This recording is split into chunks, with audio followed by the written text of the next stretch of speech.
Oi, meu nome é Milena Rosa e eu vim apresentar o meu trabalho, em conjunto com a minha orientadora, a doutora Mayara Felipe, sobre os efeitos ecotoxicológicos da vinhaça biodigerida em reator anaeróbio, no invertebrado Chironomus sancticaroli. Os tópicos que eu vou abordar são problema de pesquisa, objetivo, métodos e procedimentos e contribuições principais. Para entender o problema de pesquisa, a gente precisa entender o contexto da vinhaça da cana-de-açúcar no Brasil.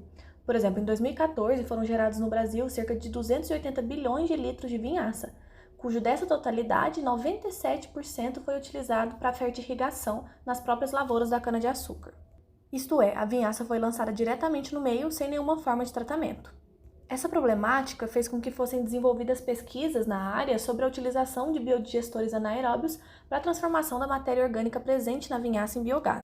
Sabe-se então que a biodigestão da vinhaça é muito útil para o aproveitamento da matéria-prima e principalmente para o aproveitamento energético, mas a questão que fica é: esse tratamento modifica o impacto da vinhaça no meio? Logo, temos como objetivo principal da pesquisa o monitoramento de reatores anaeróbios aplicados ao processamento da vinhaça de cana-de-açúcar por meio de ensaios ecotoxicológicos de toxicidade aguda e crônica, utilizando o invertebrado aquático nativo Chironomus sancticaroli.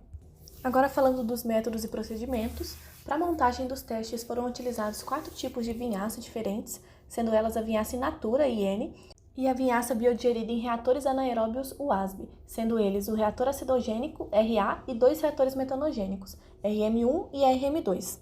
Os testes foram realizados em triplicata com um volume de 250 ml de solução teste e 50 gramas de sedimento, sendo utilizadas 6 larvas por teste.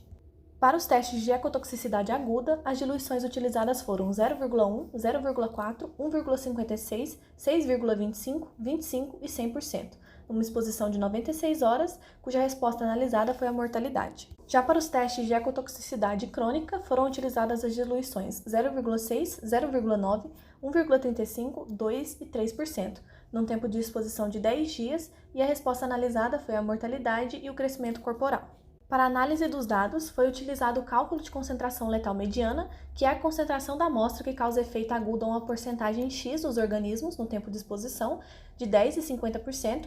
Foi utilizado o software R e PEST para análise estatística, e o comprimento larval foi calculado pela utilização de uma folha milimetrada e o software ImageJ.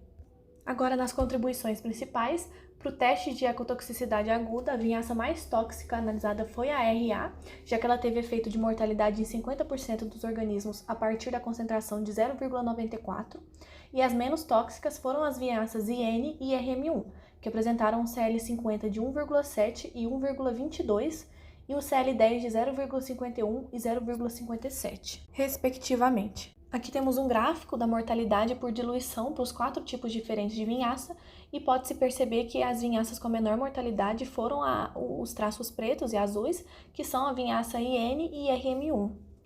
Agora, para os testes de ecotoxicidade crônica, a variável analisada no teste, que é o tamanho das larvas, não sofreu uma modificação brusca com a presença da vinhaça, como vocês podem observar no gráfico ao lado. Nesse gráfico, podemos ver o tamanho das larvas em centímetro em relação à concentração de vinhaça para os 2 tipos.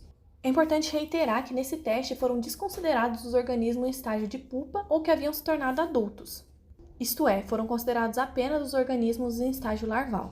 É importante fazer essa análise porque para a vinhaça in natura foram encontrados adultos nas concentrações de 1,35%, 2% e 3%, sendo encontrados apenas 5 larvas no total a partir da diluição de 2%. Já para a vinhaça RM1, o número de adultos encontrado foi menor quando comparado à in natura.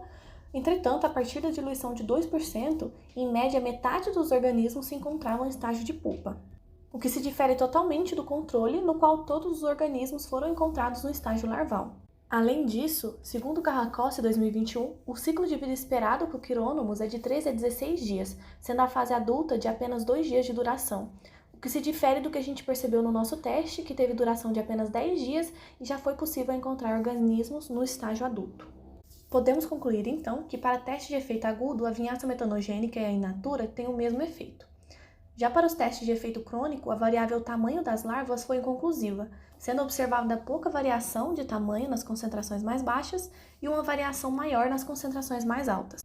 Entretanto, nas últimas, o número de organismos em estágio larval foi menor, trazendo a possibilidade de que a vinhaça, principalmente a in natura, possa ter acelerado o desenvolvimento dos organismos. Essas são as minhas referências e agradeço à FAPERS pelo apoio nos projetos números 2018 21.901.0 e 2015 06 246.7.